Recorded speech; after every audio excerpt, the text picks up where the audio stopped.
The following was recorded in front of a live studio audience at the Studio 21 Podcast Cafe. This is the United Podcast Network.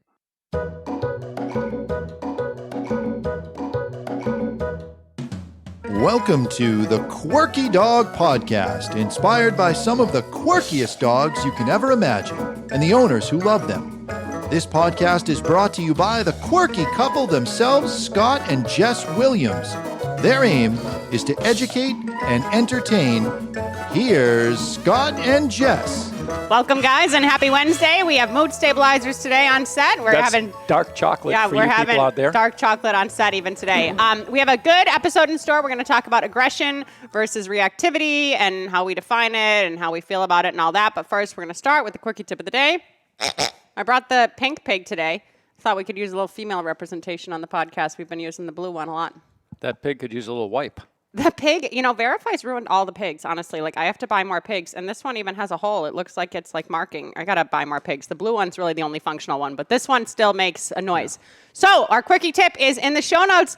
I'm including a podcast I did with Chatting Over Chowder. It is a podcast run by two freaking awesome black women, and they're, like, killing it in the podcasting industry, and they have a company called Crackers and Soup. It's awesome. I love the shirt. Bisque, please! That's right. I'm wearing the shirt, Scott.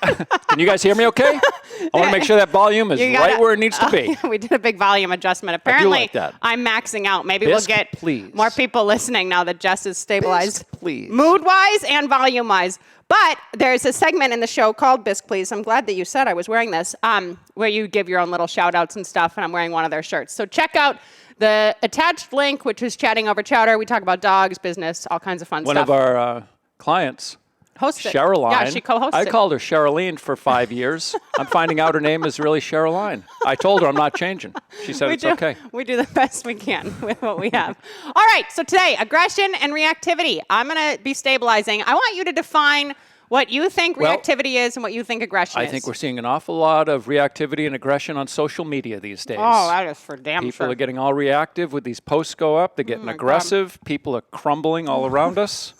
I mean, it's pathetic. But I'm strong. It's very sad. People can't reel it in a bit. Let's talk about it in the relation to dogs. Well, a lot of people, I think, my clients or people that call me, they tend to mistake aggression, reactivity for aggression. Their dog is showing what seems to be aggression on leash. It's really just this restraining back and creating a lot of reactivity within their dog. It's the type of thing where if you let the leash go, the dog would run up and sniff the other dog. It wouldn't actually attack the other dog. So there's a difference. Now, that being said, reactivity and aggression can go hand in hand. I think reactivity can become aggressive behavior. So what is aggressive behavior then? Like, what is aggression then to you? Because we specifically didn't talk about this. I figured we'd just flush it out live so we could figure out where we stand and impart our wisdom with you. So what would you say about aggression? To me is when a dog is triggered to react and it tries to use its teeth. Okay. To me, that's aggression. When it tries to bite a dog, bite a child, whether it's fear-based is insignificant to me. I'm not getting into the whys. I'm just saying when I see aggression, it's when a dog wants to, bite me in the thigh when I'm just trying to take the leash from the owner. And sometimes that is there's a lot of different reasons for that. And usually getting the owner out of the picture neutralizes all kinds of negative behaviors with the dog. But if a dog is going to bite you or bite another dog, then, that's aggressive behavior. Yeah, no, I'll give you that. So this is kind of where I'm coming from, too. So when I think about it, reactivity for sure is like being a dick on a leash, being an ass, like you could have barrier aggression. That can just be reactivity. The dog's just getting its yayas out running along the fence. The dog could be maybe showing aggression in the crate. When the dog's out of the crate, it's a big love fest. When I think of reactivity versus aggression with you, I feel like if you're holding the leash, if you're in control of the leash, and then the dog's coming at you, that to me is more like aggression. Because sometimes even when the owner's passing off the leash, it's just reactivity, stress, whatever. You know what I mean? There's not, and a lot of dogs, once Scott has the leash, they're not now trying to just come up the leash for nothing. Like they're there are certain dogs that would do that, but normally they're triggered by like, you know, he's making them sit a few times. And even by making them sit, it could be walking forward, helping them, molding the dog into a sit, but the dog's like, no, you're not going to freaking control me. Yeah, they've learned to get people to back away from them by snarling and then showing their teeth and then snapping at people, whether it's basic grooming, any kind of handling. Then there's all kinds, the dog has so many triggers that just touching the dog, someone that they don't know, can cause them to turn and snap and show aggression. Yeah. So I would say probably that we've had a dozen dogs that I would label aggressive over my time together with you. Aggressive dogs, fortunately, are very far and few between because they're domesticated animals and they don't want to be, and they're pack animals. They like other dogs. So if they've had some big negative experiences, if they've been attacked by another dog, then they can be proactive and defensive and aggressive because they're afraid they're going to get attacked again. Yeah. But aggression towards humans, quite often, if it's typically, I have found it's a learned behavior. They've learned to get people to back off by showing aggression towards them.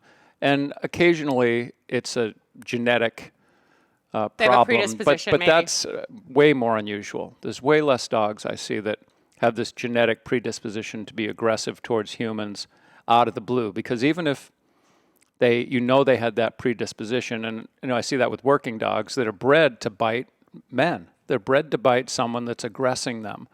But even all that being said, it's not natural for them. It needs to be brought out and nurtured in them to bite a person, because it just goes against the domesticated nature of the dog.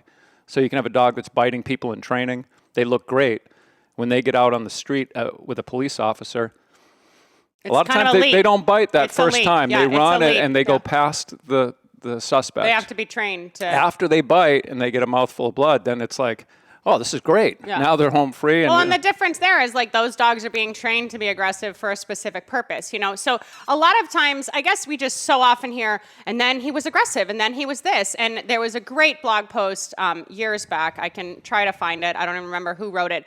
But it was this blog post that was basically like, hey, your dog has actually been growling at the fence line for, 6 months. Then your dog was racing back and forth on the fence line. Then your dog was jumping on the fence. Yeah, when the person reached over, the dog bit, of course. Like, there have been signs that have been leading up to this, you know what I mean? But all of that behavior before was reactivity. So most of the time when people are like, oh, the dog randomly got aggressive, or he gets randomly aggressive with strangers, or, he doesn't like little kids or whatever else, no, that doesn't mean that we're like bringing these dogs to kindergarten classes and like letting kids play with it.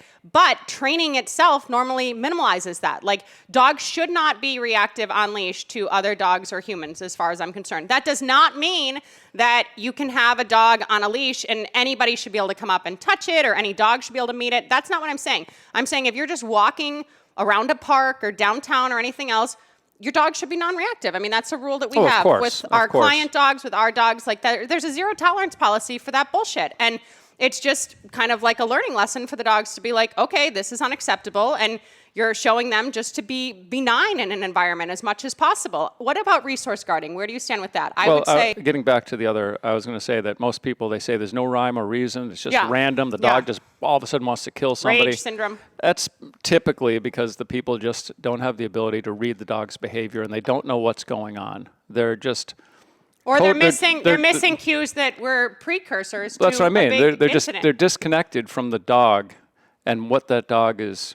When they start to furrow their brow, they see something. There's all kinds of little steps. Now, those steps can happen very quick, but there's steps, little things where that dog is locking on something, and then it growls, and then it lunges. And you want to, know what those triggers are if it's your dog.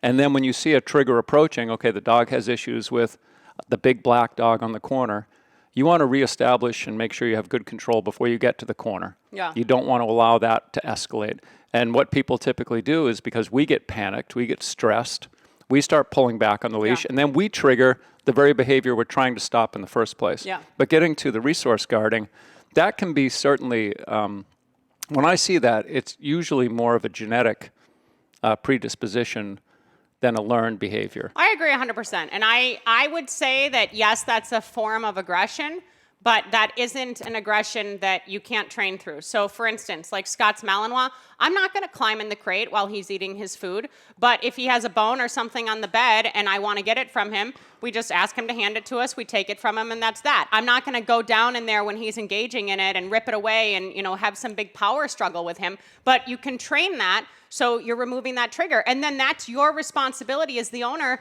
If the dog does resource guard with other dogs or whatever, you have control over every single dog in that room with the dog that's eating the bone, or you put the other dogs away to not have an incident. I mean, if you don't have good control of your dog, you shouldn't be giving them things that they're going to resource guard. That's true. That is one of the biggest bite triggers I see in homeowners in my clients' houses. The dog had it'll grab a underwear out of the laundry basket. And now it's just like, fuck you, come and take it, bitch. They're like resource guarding from the other dogs and the kids and the owner, or Kleenex is a big one. Yeah, whatever it is. And it becomes a game. It's a training problem, or it's something that can be resolved through training because, first of all, you don't want them to get access to your laundry if it's that type of an item. But then if they do, you should be able to tell that dog to come, sit, and then drop and put your hand on it and tell them to drop it and take it away. Yeah. Most people get into, at the very least, they chase the dog down, they grab the item and have a little tug of war. Or they're like having to corner the dog and they're pushing the dog past their limit. Like, 100%. Like, our dogs don't have anything, or our clients' dogs don't have access to anything that we couldn't say, well, okay, you have it, bring it to us. I don't care if it's a rat, I don't care if it's a ball, I don't care if it's a bone. I don't care what it is. Like, half the time we make it a piece of a Tupperware item or a shoe or something just for shits and giggles for our own stuff. And for the safety of the dog, really, is what I'm thinking here when you mention a rat. If, let's say, the dog does get something that is extremely harmful to the dog, you need to be able to have the kind of control where you can say, drop it, and the dog spits it. Yes. Because otherwise, they're going to swallow something that's going to create a big problem for them, and you're not going to be able to take it away because they're going to bite you at the same time. Yeah. So it's nice to teach a dog an out that has resource guarding issues. And another thing I find is a lot of people, through watching videos online, they're feeding the puppies kibble. They're sticking their hand in the kibble, and everyone says, "Oh, they're pushing hand feed the dog." Yeah. And if you do that once or twice, and there's no issue, there's no reason to keep doing that. Yeah, you're just like making a because problem. You can start to create a problem where there isn't one in the first place. Yeah. Or the dog starts to eat like, oh my God, my bowl's going to go away. Or they're taking my shit. People get on this like ego trip of like, oh, the dog's eating. I need to make sure I can recall my dog away from the food. Okay, well, I guess technically you could try that every once in a while. But like, if that's the dog's dinner time, then now you're getting the dog stress eating. Oh my God, I'm going to leave. Are they going to take it? Are the other dogs going to get it? Like, don't push it. Like, you can start to make more of an issue with some of these things also, depending on how you handle it and when you address it and everything else. All right, let's go to break. And when we get back, we're going to delve into this a little more.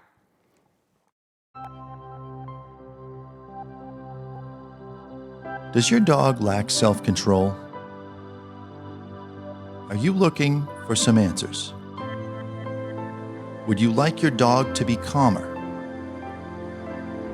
Does your dog lack confidence? Canine Mindshift. Enroll in a free course today.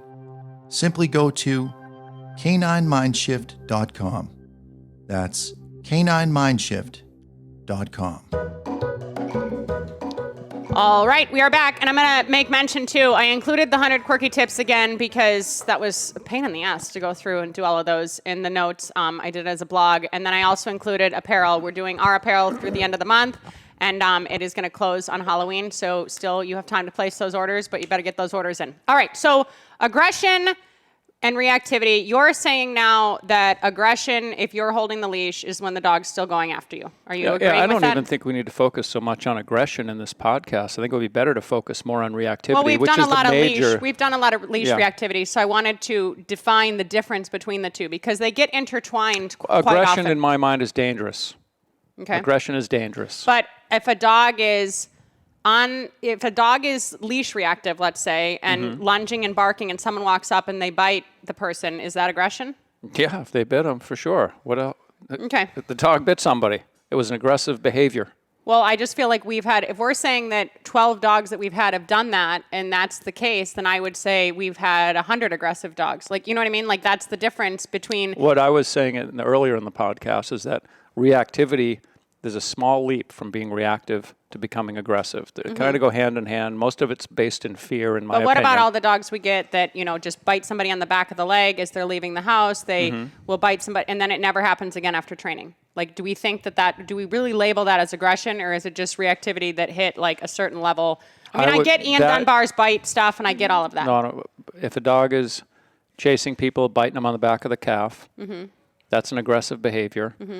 If you can control it with training, but it will happen again if they don't maintain the training. Yeah, of course. But we have dogs that could bite people, and I don't know. And they've never shown any aggressive behavior.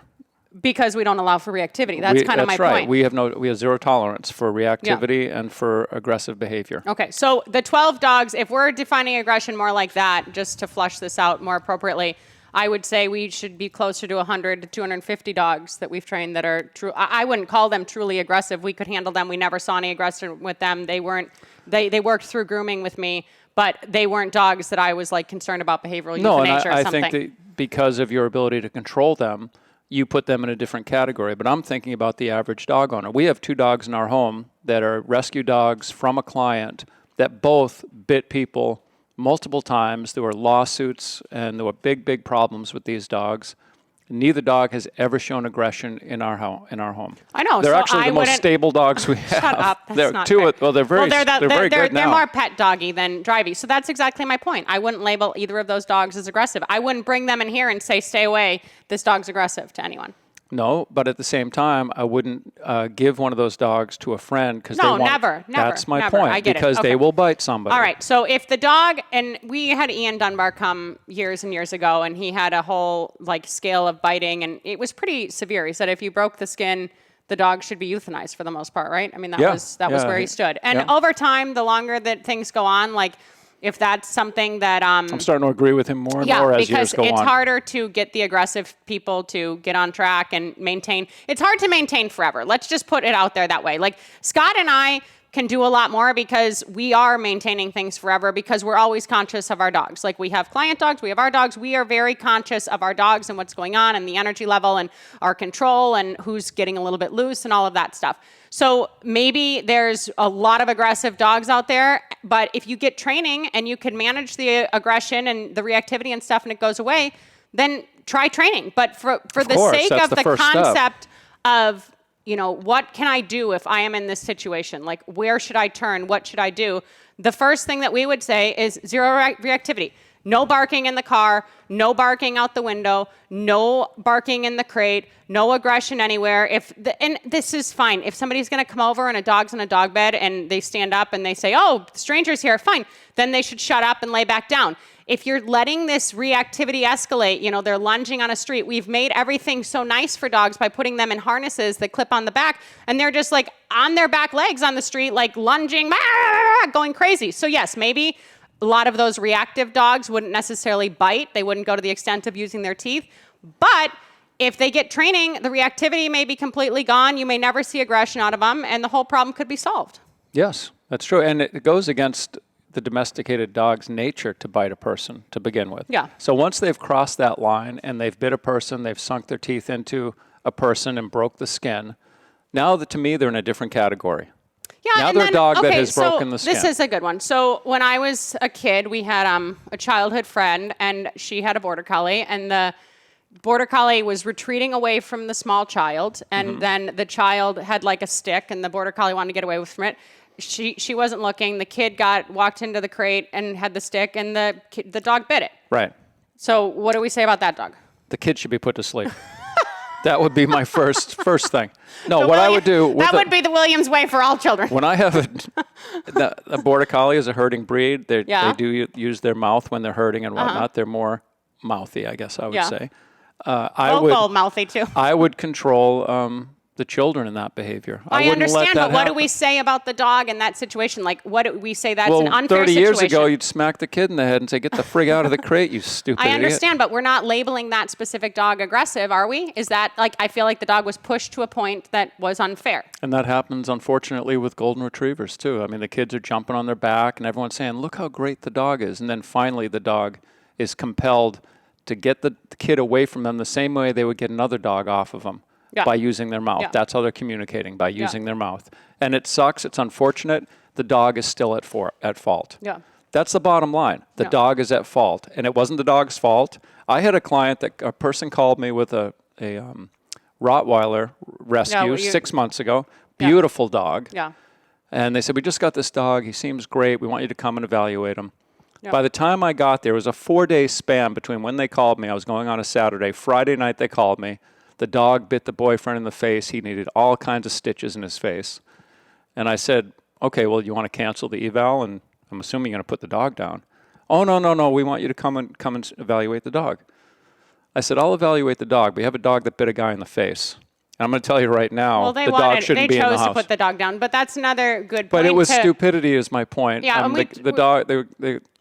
the guy was playing tug with the dog. He was on the ground with the dog, going back and forth in his face. So I guess the severity of the bite there is what made the euthanasia more of a viable thing. That's the point. Because if the kid just gets bit on the finger, if the kid just gets the skin broken on the finger, that's different than tearing at the face. No, it's the context. Okay. He was playing tug with the dog. But technically, if a dog chased the kid into the crate and the dog bit the crap out of the kid's face, I mean, that would be, if someone called you and said that, even in that circumstance, I've heard you say to people a lot of times, if you have young children in the house and your dog has done that kind of bite, I don't think the dog should be in the house. Yeah, get the dog out of the house. So not the right dog for that house. So we're qualifying what the bite itself is also. No, the context. Again, it's context. So if that you guy cannot control. Now, if that guy was doing the stuff on the ground, the dog came off the tug and bit his hand, I wouldn't say put the dog down. The dog is biting at the toy, the hand was close, and it happened while you were playing, and I would give the dog a pass if he bit your hand and your hand had the toy in it and the dog didn't have a lot of training. You're getting the dog really worked up and he bit something he wasn't supposed to bite. So then what if there was a more qualified owner for that Rottweiler? Do you think that someone... Not after the dog has made the leap of consciously coming off that toy and nailing a man in the face. I don't give a shit about that dog anymore. There's plenty of good dogs out there. I'm not going to have a dog that puts someone in the hospital and then say, oh, yeah, well, it was the guy's fault. Maybe the next guy will be a little more responsible. Okay. I just wouldn't do it. There's too many good dogs out there. And it was a shame because he was a nice dog, but that's my feeling. Okay. All right. Sounds good. I really have a zero tolerance for face biters. I don't care if it's my dog. So reactivity, getting back to that, we're talking leash reactivity, crate reactivity. Yeah. What's reactivity, just for your mind, just to close out with how you feel with the definition of what that is? Aggression is... The dog is triggered to start barking aggressively. It could be out the window of a car, at squirrels, at whatever, But as soon as there's a bite to you, that's aggression, for sure. Yeah, because it's also telling you that the owner's not responsible enough to have that dog. So what about... And it's going to happen again. What about the dozens of dogs I dry where they want to bite the dryer when I'm near their face, but they don't bite because I'm qualified? Should I be telling those owners that the dogs are aggressive? The dog doesn't bite you, and you work them through it, and the dog tolerates the dryer by the time they go home. So but if I was less qualified, I would get bit. Like I would if I couldn't hold the dog properly and hold the dryer properly to keep myself safe and keep the dog sane, a lot of those dogs with many other people that I even know and trust may get bit. So to me, that's my question. I just think that the dog showed you many signals and indicators that it was escalating. It doesn't just go from you turn a dryer on in the dog or you would have been bit. The reason you don't get bit is because you don't start right on the face, you're drying the dog, and then you see the little lip curl, you see him start getting snappy, and you address it right there. So you're reading the dog's behavior, and then you're making them tolerate it, and then they go, oh shit, okay, I have to just sit here and get dried. Okay. Now, I think that the average dog owner, when they started, and the dog lip curled and growled, they just back off. But I guess that's the difference. A lot of those dogs aren't indicating anything. When I start with the dryer, because the dryer is a trigger for a lot of dogs, and all the dogs get force dried now at an actual place that has a self-wash because we don't have a tub, I'll hold their collar just to make sure I'm safe, and I'll turn the dryer on low. Right there. But I could do their whole body, dry their whole body, no problem. And then as soon as I get to their neck, while I'm still holding their collar, just to make sure I'm safe, they could snap while I'm holding their neck. No indicator. There's nothing. And the reason you don't have a problem is because you're holding them in a safe way, because you're anticipating. But if someone was less qualified and the dog bit that person, is that dog now aggressive? I'm not trying to argue. I'm just trying to really flush this out for our listeners. To me, it would be the level of the bite. Most dogs don't break the skin the first time. They put their teeth on them. They do this and they come away. That's the first thing that I guess that's honestly what's happening with me too, is that dogs don't touch my skin that often. So I guess maybe that's the difference. I can't qualify. I've been bit twice by pet dogs, and I think that's it. Most dogs have bite inhibition. Yeah. They go and they do this, but they're not comfortable. They don't just friggin' give a full bite out of the blue. Yeah. And most dogs that bite, they bite release. They bite retreat. All right. Because it's fear, like, hey, fuck, get out, get that thing away from me. Okay. All right, sounds good. We flushed it out. We're going to see you guys next week. Thank you so much for listening. And in the meantime, keep it quirky. Peace. The views and opinions expressed by the hosts, guests, or callers of this program do not necessarily reflect the opinions of the Studio 21 Podcast Cafe, the United Podcast Network, its partners, or affiliates.